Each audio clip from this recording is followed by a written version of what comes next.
Hello दोस्तों, welcome to U GB educational point. मैं नीरज कुमार आप सभी को अपने चैनल जीबी एजुकेशनल पॉइंट में स्वागत करता हूं। आज हम लोग पढ़ेंगे, आप लोग जानते हैं कि बहुत ही कम ही समय में, कल ही की बात है कि हमारे देश में 5 लड़ाकू विमान आया है। जो ऐसा लड़ाकू विमान आया है कि इसको हम लोग बोलचाल के भाषा में यह भी कहते हैं कि यह आकाश का बाहुबली है। जो रफाल का बात था, आप लोग देखे थे कि बहुत ही पहले भी रफाल की बातें चल रही थी। तो जो रफाल हमारे देश में आया है, जो लड़ाकू विमान है, तो इसको बाहुबली के नाम से भी जाना जाता है, जो आकाश का बाहुबली था। तो इसी के बारे में आज हम लोग पढ़ेंगे कि ये क्या है, कहाँ से आया, कैसे आया, कितना लागत था, इसके बारे में हम लोग आज अच्छे से पढ़ेंगे। और ऐसा नहीं है कि इसमें से क्वेश्चन नहीं आएगा। कोई भी आने वाले एग्जाम में, भविष्य में कोई भी एग्जाम आए तो निश्चित है कि इससे 1-2 क्वेश्चन आए, चाहे वह एसएससी हो, चाहे वह रेलवे हो, चाहे वह जीके का हो, चाहे any competition, all competition level का एग्जाम हो, सभी में ये क्वेश्चन, चाहे वो बीपीएससी का प्री हो, तो उसमें भी ये क्वेश्चन ऐसे पूछा जाएगा। तो इसी को हम लोग पढ़ेंगे आज कि कितने, कहाँ से आया रफाल और क्या क्या था। तो सबसे पहले हम जानेंगे कि रफाल क्या था। तो रफाल क्या है? तो रफाल एक प्रकार का लड़ाकू विमान है, जो यह एक ऐसा विमान है कि यह हवा से, हवा में भी मार कर सकता है और हवा से जमीन पर भी मार कर सकता है। उसके बाद दूसरा क्वेश्चन है कि कितने साल बाद रफाल हमारे देश में आया है। इसका जो सौदा था वह 1997 में किया गया था। 1997 में किया गया था, आगे बताएंगे। लेकिन यह 23 साल के बाद हमारे देश में 2020 में आया है। उसके बाद एक क्वेश्चन और है कि किस जगह पर रफाल का लैंडिंग हुआ था। हम जानते हैं कि हमारे देश के ऐसे विंग कमांडर थे, जो महान पायलट थे जो गए फ्रांस में और वहां से ले आए। तो उसमें अगर हम बात करें तो जो एक हरियाणा राज्य पड़ता है, तो हरियाणा के अंबाला शहर में जो एयरफोर्स स्टेशन था, अंबाला स्थित एयरफोर्स स्टेशन, उसी स्टेशन पे इसको रफाल को लैंड किया गया। उसके बाद कह रहा है, और ये भी जब वहां पे किया गया तो रफाल का जो सैल्यूट किया गया तो वाटर सैल्यूट से किया गया। क्वेश्चन ये भी आ सकता है कि रफाल जब हमारे देश में, भारत के धरती पर उतरा, तो उसका सैल्यूट किससे किया गया था? तो वाटर सैल्यूट से, वाटर से हमारे रफाल को सैल्यूट किया गया था। उसके बाद में हम पढ़ेंगे कि रफाल कुल कितना दूरी तय करके हमारे देश भारत में आया था। कल हम जानते हैं कि रफाल जो हमारे देश में आया तो फ्रांस ले चला, तो हमारे देश में आने के लिए वह कुल कितने किलोमीटर दूरी तय किया? तो टोटल रफाल ने 7000 किलोमीटर दूरी तय किया है। हम कह सकते हैं कि इतना बड़ा दूरी तय करने वाला यह एक महान मिसाइल है, इसीलिए इसका नाम बाहुबली नहीं रखा गया है। उसके बाद इसकी कोई उपलब्धि है, उपलब्धि के ही आधार पर इसका नाम बाहुबली रखा गया है। उसके बाद कह रहा है कि रफाल किस देश का लड़ाकू विमान है। यह भी क्वेश्चन आता है, आएगा एग्जाम में, पूछा जाता है या पूछेगा भी कि रफाल जो आया था हमारे देश में, आया कल, तो वह किस देश से आया, किस देश का विमान था, किस देश में बना था? तो वह फ्रांस में बना था। कहाँ बना था? फ्रांस में। और हमारे देश में जब रफाल आया तो फ्रांस से ही भारत में आया। उसके बाद कह रहा है कि फ्रांस से सबसे पहले कितने रफाल का सौदा हुआ था। आ गया क्वेश्चन। 1997 में हम बता रहे थे कि रफाल की जो सौदा हुई थी, तो उस समय जो सौदा हुआ था तो 126 रफाल का सौदा हुआ था। फ्रांस सरकार से 126 रफाल की मांग की गई थी, लेकिन उतने रफाल देने में फ्रांस असमर्थ हो गया था। और इस पे बहुत दिनों से हम लोग देख रहे थे कि ऐसे चल रहा था, वाद विवाद चल रहा था। उसके बाद कह रहे कि रफाल को लाने के क्रम में किस यान को ने एस्कॉर्ट किया। कह रहा है कि रफाल जब हमारे देश में आया तो उसको लाने के लिए कौन से विमान एस्कॉर्ट की थी? तो वह थी सुखोई MKI-30। कौन था? सुखोई MKI-30 यह विमान था जो हमारे रफाल को एस्कॉर्ट किया था, उसके साथ साथ आया था। उसके बाद हम कर सकते हैं कि सुखोई MKI-30 भारत में कब और कहां से आया था? सुखोई, तो सुखोई जो MK-30 था यह भी फ्रांस से ही आया था और यह 1997 में आया था। कब आया था? 1997 में आया था। दूसरी बात हम करेंगे कि किस प्रधानमंत्री के कार्यकाल में 36 रफाल का सौदा हुआ था। अब पक्का हो गया 36 रफाल का, तो वह हमारे देश के माननीय प्रधानमंत्री नरेंद्र मोदी जी के शासनकाल में फ्रांस के साथ रफाल की सौदा हुई और वही हमारे 36 रफाल का मांग किया गया जो फ्रांस की सरकार मान गई और 36 रफाल का सौदा हमारे देश में हुआ है। और कब हुआ है तो ये भी हम बता देंगे कि नरेंद्र मोदी के शासनकाल में 23 सितंबर 2016 को। कब हुआ है? 23 सितंबर 2016 को माननीय प्रधानमंत्री नरेंद्र मोदी की शासनकाल में फ्रांस के साथ 36 रफाल की सौदा की गई थी और वह 36 रफाल के सौदा पे फ्रांस जो सरकार थी वो स्वीकार ली। तो आगे वाला क्वेश्चन देखेंगे कि 26 रफाल को कितने में खरीदने की सौदा हुआ था। हम जब फ्रांस ने 36 रफाल का सौदा किए तो उस 36 रफाल में से कितने सौदा का कितना करोड़ का लागत था, क्या उसका लागत था, एक क्वेश्चन आ सकता है। तो इसका लागत था 59,000 करोड़। कितना है? 59,000 करोड़। 36 रफाल को कितने रुपए में खरीदने का सौदा हुआ है तो 59,000 करोड़ में हुआ है। उसके बाद आगे क्वेश्चन देखेंगे कि रफाल कुल कितने तक का वजन उठाकर ले जा सकता है। कह रहा है कि जब अगर रफाल जब एक देश से दो देशों के बीच में लड़ाई लड़ती है, लड़ाई जब लड़ी जाएगी तो उस समय रफाल की जो कैपेसिटी होगी तो कितने वजन को रफाल लेकर के जा सकता है तो वह है 24,500 किलोग्राम, जो कि इसका जो कैपेसिटी का बात करें, जो क्षमता का बात करें तो यह सबसे ज्यादा क्षमता है कि 24,500 किलोग्राम का वजन लेकर के रफाल ऊपर जा सकता है। और यही नहीं, ये जो रफाल है वह हमारे जो परमाणु बम है तो परमाणु बम को भी हवा में आकाश में ले जाने में सक्षम है और ले जाएगा। उसके बाद कह रहा है कि रफाल 1 मिनट में कितने ऊंचाई पर जा सकता है। अगर हम बात करें रफाल का तो रफाल 1 मिनट में कितना ऊंचाई का कितना किलोमीटर ऊपर जा सकता है या फुट में जा सकता है तो वह 60,000 फुट। कितना फुट तक जा सकता है? रफाल अगर बात करें तो 1 मिनट में 60,000 फुट ऊपर जा सकता है। उसके बाद आगे वाला पॉइंट पर देखेंगे रफाल का अधिकतम गति कितना है, स्पीड।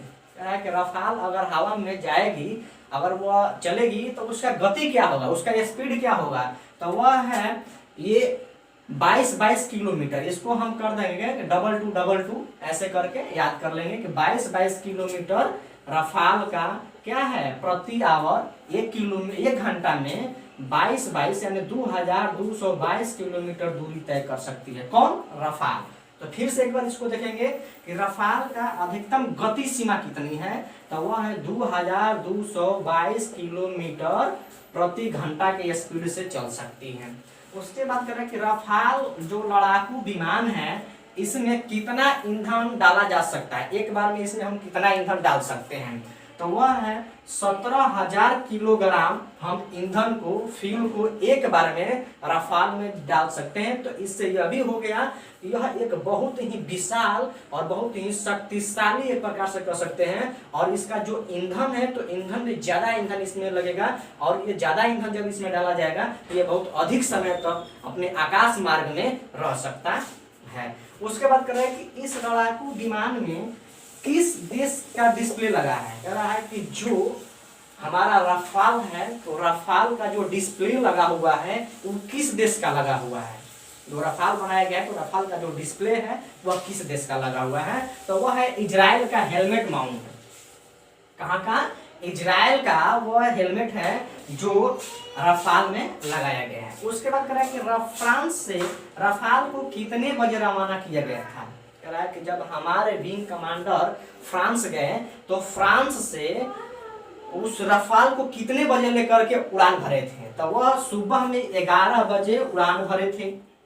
उसके बाद एक क्वेश्चन और आएगा कि इस लड़ाकू विमान को फ्रांस के किस कंपनी से सौदा किया गया था या इस रफाल को किस कंपनी ने बनाया था।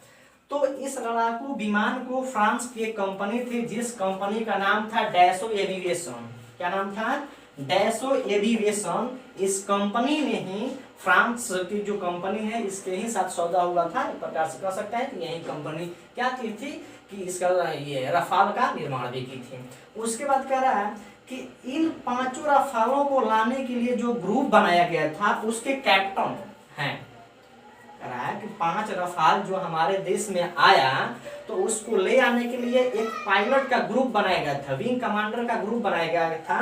तो उस ग्रुप का कैप्टन कौन थे? तो यह हरकीरत सिंह थे। कौन थे? हरकीरत सिंह। हरकीरत सिंह के बारे में यह भी कहा जा सकता है कि हरकीरत सिंह एक बार हवाई मार्ग में हवा में अपने विमान को लेकर उड़े थे और उस विमान का ईंधन खत्म हो गया था। आकाश में ही, आसमान में ही पूरी तरह से ईंधन खत्म हो गया था। फिर भी हरकीरत सिंह उस विमान को सही सलामत से अपने भारत के धरती पर लैंड करा लिया था। इसलिए उन्हें बहुत सारा पुरस्कार भी हरकीरत सिंह को मिला हुआ है। इतना तो हो गया। अब आगे वाले क्वेश्चन में करेंगे कि वह 7 व्यक्ति जो थे, 7 पायलट या 7 विंग कमांडर जो थे, तो रफाल को लाने के लिए फ्रांस गए थे, तो वह कौन कौन थे? तो हम बात करेंगे, पहला थे हरकीरत सिंह जो कि कैप्टन थे। और यही क्वेश्चन ये भी पूछ सकता है कि जो रफाल 5 रफाल हमारे देश में आया तो सबसे पहले किस विंग कमांडर ने हमारे देश की धरती पे भारत के मिट्टी को चूमा था, और कौन सबसे पहले रफाल लैंड किया था, उसका कमांडर कौन थे, या उसका पायलट कौन थे, या उसका विंग कमांडर कौन थे? तो वो थे हरकीरत सिंह। कौन थे? हरकीरत सिंह। हरकीरत सिंह का ही रफाल सबसे पहले भारत के धरती पे अपना पैर, अपना कदम रखी थी। उसके बाद में एक हरकीरत सिंह हो गए, एक एम.के. सिंह हो गए, एक सिद्धू हो गए, एक अरुण कुमार हो गए, एक मनीष सिंह, और एक अभिषेक त्रिपाठी, और एक आर कटारिया। ऐसे करके 7 वो जो विंग कमांडर थे हमारे देश में फ्रांस गए थे, और फ्रांस में 7 कमांडर ने जाकर के रफाल को ले आया था। क्वेश्चन यह भी आएगा कि कितने कमांडर जाकर के ले आए थे? तो 7 कमांडर गए थे। तो इसको हम लोग कैसे कैसे याद करेंगे? तो पहला याद करेंगे हरकीरत सिंह, दूसरा एम.के. सिंह, और तीसरा सिद्धू। या फिर ऐसे भी हम याद कर लेंगे हरकीरत सिंह, एम.के. सिंह और मनीष सिंह, तीनों को एक साथ में याद कर लेंगे। सिद्धू कुमार, अरुण कुमार और आर.के. कटारिया, ये भी याद कर लेंगे। उसके बाद ये भी आता है कि जब हमारे देश में रफाल आया तो भारत के कौन में से जो रक्षा मंत्री थे जो इनको ट्वीट किए? जब क्वेश्चन ये भी आ सकता है कि जब हमारे देश में रफाल आया था तो उस समय भारत के रक्षा मंत्री कौन थे? तो उस समय भारत के रक्षा मंत्री थे या हैं, वह है राजनाथ सिंह। और एक क्वेश्चन ये भी आ सकता है कि जब माननीय प्रधानमंत्री नरेंद्र मोदी ने अपने शासनकाल में फ्रांस के साथ 36 विमान की 36 रफाल के सौदा किया था, तो उस समय भारत के रक्षा मंत्री कौन थे? तो वह उस समय जो भारत के रक्षा मंत्री थे वह मनोहर पारिकर थे। कौन थे? मनोहर पारिकर, जो कुछ समय के बाद वह जब गोवा का मुख्यमंत्री बन गए, उसके बाद फिर उसके उनकी देहांत हो गई। तो यहाँ से हम 2 क्वेश्चन याद कर लेंगे कि जब फ्रांस का सौदा हुआ था, जब रफाल का फ्रांस से सौदा हुआ था तो उस समय रक्षा मंत्री कौन थे? तो मनोहर पारिकर थे। और जब रफाल भारत के धरती पर अपना पैर रखा तो उस समय भारत के रक्षा मंत्री कौन थे? तो वह है राजनाथ सिंह। और यह भी एक क्वेश्चन आ सकता है कि जब भारत के धरती पर रफाल ने अपना कदम रखा, अपना पैर रखा, तो उनका सैल्यूट सबसे पहले किसने किया था? तो वह किए थे वायुसेना का जो प्रमुख अध्यक्ष हैं आर.के. भदौरिया जी ने। उन्होंने सबसे पहले रफाल को सैल्यूट किया था। और आगे हम लोग देखेंगे इसके बाद में, और एक पेज और है जो इसको बाद में अभी हम दिखा रहे हैं। तो दोस्तों हम लोग आगे पढ़ेंगे कि रक्षा मंत्री राजनाथ सिंह कब जाकर फ्रांस में रफाल की पूजा किए थे। हम ये जानते हैं कि हमारे जो भारत के जो रक्षा मंत्री थे तो वह फ्रांस में, हमारे देश में रफाल को आने से पहले ही जाकर के उन्होंने फ्रांस में पूजा किया था। तो वह रक्षा मंत्री राजनाथ सिंह कब जाकर रफाल का पूजा फ्रांस में किए थे? तो 8 अक्टूबर 2019 को, यानी हम कह सकते हैं कि आज से करीब 10 महीना समथिंग में, यानी कि लगभग 10 महीना पहले जाकर के फ्रांस में पूजा किए थे। उसके बाद कह रहा है कि बाकी रफाल कब तक भारत आ जाएंगे। हम लोग जानते हैं कि भारत जो है तो फ्रांस के साथ साथ 36 रफाल का सौदा किया है। तो 36 रफाल में तो 5 रफाल तो आ गया। 5 रफाल कब आया? तो यह आया आपको 29 जुलाई 2020 को आया। तो अब बचा 31 रफाल। तो 31 रफाल कब तक भारत में आ जाएगा? तो वह बताया जा रहा है कि 2021 या 22 तक 31 रफाल भी भारत में आ जाएंगे। 10 रफाल रेडी है, 10 रफाल रेडी था, जो 5 रफाल चला आया, 5 रफाल वहाँ पे भी ट्रेनिंग में है, वह भी आ जाएगा। उसके बाद में जो 26 रफाल है वह भी 2022 तक जाते जाते आ जाएगा। उसके बाद आगे बात देखेंगे कि जब हमारे देश में रफाल आया तो हमारे देश के माननीय प्रधानमंत्री जी ने देश के नाम में ट्वीट किया, नाम पर ट्वीट किया। और तो उस ट्विटर का जो ट्वीट किए थे तो वो ट्वीट का क्या सब्जेक्ट था, ये भी क्वेश्चन पूछ सकता है एग्जाम में कि प्रधानमंत्री नरेंद्र मोदी रफाल के आने के अवसर पर ट्वीट किए थे, तो उस वह ट्वीट क्या था, कैसा ट्वीट था, क्या लिखे थे उस ट्वीट में? तो वह ट्वीट यही है कि राष्ट्र रक्षा के समान में कोई पुण्य, राष्ट्र के रक्षा के समान में कोई बल, राष्ट्र रक्षा के समान में कोई न दिखता है और नहीं है। यह ट्वीट को हम लोग, ये जो ट्वीट है इसको याद करने हो सकता है किसी एग्जाम में पूछ दे न। चाहे मान लीजिए हम किसी इंटरव्यू में जाते हैं तो वहां भी पूछ सकता है। आगे वाला क्वेश्चन है कि रफाल डील के मुद्दा पर वाद विवाद किस विपक्ष पार्टी ने आवाज उठाई थी? हम यह भी जानते हैं कि जब रफाल की सौदा हो गई थी तो सौदा होने के बाद में बहुत सारे ऐसी जो पार्टियां थी जो मुद्दा उठा रही थी, विपक्ष में बहुत सारी ऐसी पार्टी थी। तो सबसे पहले कांग्रेस पार्टी ने क्या किया था, INC यानी इंडियन नेशनल कांग्रेस पार्टी ने ही इन्होंने सबसे पहले मुद्दा उठाया था रफाल के घोटाला के बारे में। जो रफाल घोटाला है उसके बारे में इन्होंने सबसे पहले, जो INC थे, इंडियन नेशनल कांग्रेस पार्टी, जो एक प्रकार के हम कह सकते हैं कि आज के टाइम में विपक्ष पार्टी है, इन्होंने मुद्दा उठाया था। मुद्दा यह उठाए थे कि जो माननीय प्रधानमंत्री नरेंद्र मोदी हैं और रफाल का जो सौदा है वह मुकेश अंबानी के बेटे को, अनिल अंबानी को दे दिए हैं, ऐसा करके आया, कुछ मुद्दा उठा था। उसके बाद में कहा है कि भारतीय पायलट की ट्रेनिंग फ्रांस के किस स्थान पर हुई? हमारे भारतीय पायलट जो रफाल का ट्रेनिंग ले रहे हैं फ्रांस में, तो फ्रांस के किस स्थान पे हुआ था? तो वो हुआ था मोंट डे मार्सन। एक जगह है फ्रांस का मोंट डे मार्सन। इस मोंट डे मार्सन पर ही रफाल का ट्रेनिंग दिया गया है हमारे भारतीय पायलट को। उसके बाद कह रहा है कि फ्रांस से किस तिथि को भारत के लिए उड़ान भरी थी? कह रहा है कि जो हमारी देश की रफाल थी और फ्रांस से आने के लिए, फ्रांस में उड़ान कब भरी थी, फ्रांस से कब उड़ान भरी थी हमारे देश में आने के लिए? तो वह उड़ान भरी थी 27 जुलाई 2020 को 11 बजे। कितने बजे? 11 बजे सुबह में 27 जुलाई 2020 को उड़ान भरी थी। उसके बाद कहा कि आने के क्रम में कितने स्थानों को पायलटों ने रेस्ट किया था? हम जानते हैं कि फ्रांस से भारत में आने के लिए कुल लगभग 7000 किलोमीटर दूरी है। तो उसको उतना दूरी तय करने के लिए हमारे जो पायलट थे तो उन्होंने कुछ स्थानों पर रेस्ट किया था। वही कितने स्थान पर रेस्ट किए थे? तो यहाँ कह रहा है कि एक बार, सिर्फ एक बार हमारा जो भारतीय पायलट थे वह रेस्ट किए थे। कहाँ किए थे वो भी आगे वाले पॉइंट में देखेंगे। भारतीय पायलट किस स्थान पर रेस्ट किए थे? आगे वही वाला क्वेश्चन कह कि एक जगह है UAE का मतलब होता है यूनाइटेड अरब अमीरात। यूनाइटेड अरब अमीरात एक देश है, वहाँ का जगह है अल दाफरा एयरबेस। उसी अल दाफरा एयरबेस पे हमारे भारतीय पायलट रेस्ट किए थे, आराम किए थे सिर्फ एक बार। उसके बाद आगे वाला क्वेश्चन है कि रफाल को उड़ान भरने के क्रम में आसमान में ही ईंधन किस विमान ने भरी थी? हम यह भी जानते हैं कि जब हमारे देश में रफाल आ रहा था तो उस समय जो फ्रांस से अपना ईंधन भर करके चला था तो रास्ते में ही, बीच आसमान में ही बहुत ऐसे ईंधन थे जो खत्म हो गए थे। तो हमारा जो भारतीय जो विमान थी जिसका नाम था IL-78 एक भारतीय विमान है। इन्होंने ही रफाल में आसमान में ही उड़ान भरने के ही क्रम में ईंधन भरी थी। तो आप लोगों को यह हम देखे होंगे, आप लोग देखे होंगे कि आप लोगों को ये वीडियो अच्छा लगा होगा। अगर अच्छा लगा है तो लाइक करें, सब्सक्राइब करें, मेरे चैनल को आगे शेयर करें। आपको वीडियो देखने के लिए धन्यवाद।